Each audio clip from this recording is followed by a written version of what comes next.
नमस्कार किसान भाइयों, ग्रेप मास्टर यूट्यूब चैनल में आप सबका बहुत बहुत स्वागत है। मैं डॉक्टर सतीश भोंडे, कृषि वैज्ञानिक, आपसे अलग अलग विषयों पर बात करते रहता हूं और कृषि विषय में आपको जानकारी देते रहता हूं। आज हम बात करने वाले हैं शिमला मिर्च फसल के 55 दिन से लेकर के 90 दिन तक हमें इस फसल में क्या करना चाहिए। मतलब ये फसल, ये ऐसा समय है जब हमारी फसल पैदावार देने के लिए बिल्कुल तैयार रहती है। हमारी फलों की गुणवत्ता और फलों का आकार भी अच्छा आना चाहिए और फ्लावरिंग जो फूल आते रहते हैं वो भी आनी चाहिए, फल धारणा भी होनी चाहिए और हमारे फलों का हार्वेस्टिंग यानी निकलने की भी अवस्था ये होती है। तो ये बहुत ही महत्वपूर्ण अवस्था है जिसमें हमें दोनों चीज़ों का ध्यान रखना पड़ता है। न्यूट्रिएंट्स यानी जो फसल को पोषक तत्व हम देते हैं वो, और इस पे आने वाली बीमारी और कीट, खास करके कीट का बहुत ज़्यादा हमें ध्यान रखना पड़ता है, जिससे हमारी उपज भी अच्छी आती रहे और हमारे फलों की गुणवत्ता भी बनी रहे। इससे पहले किसान भाइयों, मैं आपको बताऊंगा कि जो इस ग्रुप के, मतलब सोलेनेस ग्रुप की अन्य फसलें हैं, टमाटर है, मिर्च है, इनके तुलना में शिमला मिर्च को बहुत ज़्यादा न्यूट्रिएंट्स या बहुत ज़्यादा पोषक तत्वों की ज़रूरत होती है। इसलिए हमें इन अन्य फसलों की तुलना में इन्हें थोड़ी खाद की मात्रा ज़्यादा देनी पड़ती है। दूसरा भी हमें पता है कि ये शिमला मिर्च हम बाहर भी ले सकते हैं, और जब बाहर का तापमान और जलवायु अच्छा ना हो तब हम इसकी जो है फसल पॉली हाउस में लेते हैं। तो पॉली हाउस में बाहर की अपेक्षा और भी ज़्यादा पोषक तत्व लगते हैं। तो एक इसमें अभ्यास जो किया गया है उसके अनुसार, यदि आपके 1 हेक्टेयर एरिया में, मतलब 2.5 एकड़ में 100 टन अगर आपकी शिमला मिर्च की फसल आती है, तो ये 100 टन के लिए 200 kilo nitrogen, 60 kilo phosphorus, 350 kilo potash, 50 kilo calcium और 30 किलो मैग्नीशियम, इतने पोषक तत्व हमें बाहर लगते हैं। और पॉली हाउस में इससे भी ज़्यादा पोषक तत्व लगते हैं।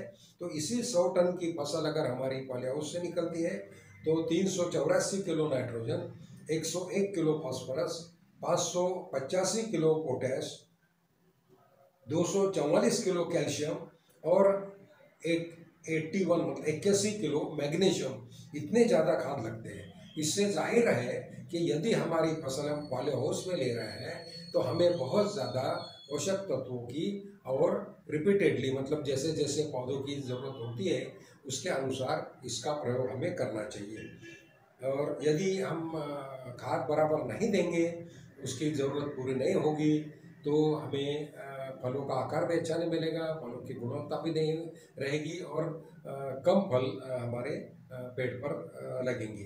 दूसरा एक बहुत महत्वपूर्ण है कि ये फसल को नाइट्रोजन का नाइट्रेट फॉर्म ही ज़रूरी है। इसलिए जब भी हम नाइट्रोजन देने की बात करेंगे तो नाइट्रेट फॉर्म वाले फर्टिलाइजर्स या उर्वरक हमें देने चाहिए, ना कि अमोनिकल फॉर्म वाले। तीसरा एक महत्वपूर्ण मुद्दा ऐसा है कि ये फसल, इसके रूट्स को अगर कोई किसी भी तरह का डैमेज हो गया तो ये बड़ी सेंसिटिव क्रॉप है, किसी भी तरह से, मतलब मैकेनिकल इंजरी हो, चाहे कोई कीड़े की वजह से नुकसान हो या कोई बीमारी की वजह से नुकसान हो। इसलिए ये थोड़ा हमें ध्यान रखना चाहिए कि किसी भी तरह की इंजरी हमारे रूट्स को ना हो। और हमें इरिगेशन समय समय पे करना ही चाहिए। तो इसमें हम इस समय में हमको 1 हफ्ते या 15 दिन बाद में इसमें बीमारी ना आए, इसलिए potassium salt of phosphonic acid 3 मिली प्रति लीटर के दर से, उसमें कॉपर ऑक्सीक्लोराइड और या कॉपर सल्फेट और बैक्टीरिसाइड का जो कॉम्बिनेशन आ रहा है, कोनिका के नाम से मिलता है, वो 2 ग्राम प्रति लीटर पानी। और इसके साथ में हमें जड़ों को अच्छा बनाने के लिए पोटेशियम ह्यूमेट का भी इस्तेमाल करना चाहिए, ड्रेंचिंग के माध्यम से 1 ग्राम प्रति लीटर। तो इसमें हमें बीमारी को आने से बचाने के लिए बैक्टीरियल डिसीज़ को आने से बचाने के लिए और जड़ों की अच्छी ग्रोथ के लिए हमें इनका प्रयोग ड्रेंचिंग करना चाहिए। हर 15 दिन इसको हमें करें। उसके साथ साथ ही इस समय हमें माइट्स या जो अष्टपदी होते हैं उसका भी प्रकोप इस फसल पर होता है। उसके लिए हमें किसी माइटिसाइड की करना चाहिए, जिसमें कई माइटिसाइड है, वर्टीमेक है, ओमाइट है और सल्फर भी है, वाटर सोल्यूबल सल्फर जो 80% आता है, उसे भी हम यूज़ कर सकते हैं। साथ ही साथ इसमें एंथ्रेक्नोज जैसी बीमारी इस समय आने की संभावना रहती है, इसलिए हमको जीरम या हेक्साकोनाजोल या जिनेब इसके जैसे फफूंदनाशक की स्प्रे करना चाहिए। और जैसे मैंने बताया कि इसमें न्यूट्रिएंट ज़्यादा लगते हैं, तो मुख्य न्यूट्रिएंट्स और दुय्यम न्यूट्रिएंट के साथ साथ में माइक्रो न्यूट्रिएंट्स की भी ज़रूरत होती है। इसलिए जो चिलेटेड माइक्रो न्यूट्रिएंट्स हैं उनकी भी हमें हर हफ्ते या 10 दिन के बाद में इसमें छिड़काव के माध्यम से हम स्प्रे करके इसकी ज़रूरत को पूरा कर सकते हैं। उसके बाद जैसे आप देख रहे हैं कि खास करके पॉलीहाउस में कैल्शियम की ज़रूरत बहुत होती है, इसलिए जो कैल्शियम होता है, जो चिलेटेड कैल्शियम जो आता है उसको, उसके साथ में फल धारणा अच्छी होनी चाहिए, फूलों के बाद में विकास अच्छा होना चाहिए फल का, इसलिए हमें बोरान की भी ज़रूरत होती है। और साथ ही साथ ज़मीन में जो हमने जो खाद देते हैं हम लोग ब्लड ड्रिप के माध्यम से, उनकी अच्छी उपलब्धि हमारे पौधों को हो, इसलिए हमें ड्रिप के माध्यम से कैल्शियम, बोरॉन और बायो फर्टिलाइजर्स जो कंसोर्शियम है, जिसमें फास्फोरस सोलुबलाइजिंग है, पोटेश मोबिलाइजिंग है, जिंक सोलुबलाइजिंग है, ये सबका जो कॉम्बिनेशन आता है उनका प्रयोग करना चाहिए। उसके बाद में जब फूल आते हैं ज़्यादा और जड़ों का भी विकास अच्छा होना चाहिए, इसलिए हमें फास्फोरस की ज़रूरत होती है।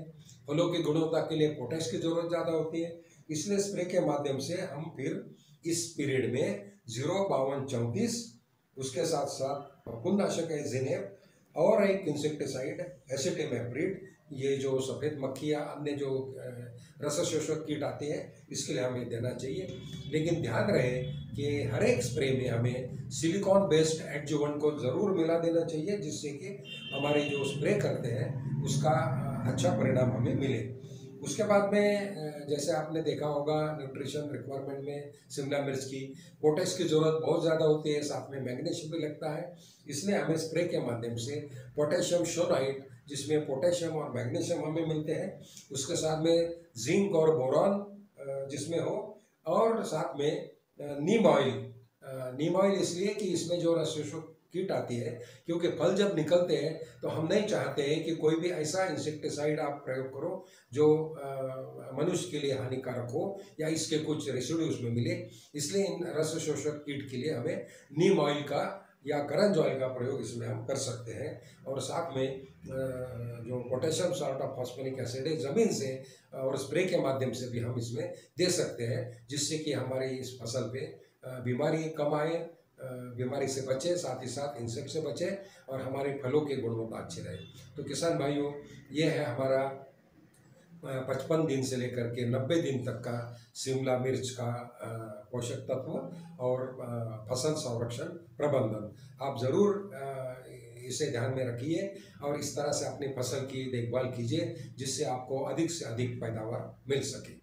यदि आपकी और कोई समस्या हो तो आप पूछिए, आप बताएंगे, हम इस विंडो में जा सकते हैं और आपके सवाल हमें पूछ सकते हैं, हम उसका ज़रूर आपको मार्गदर्शन करेंगे। धन्यवाद।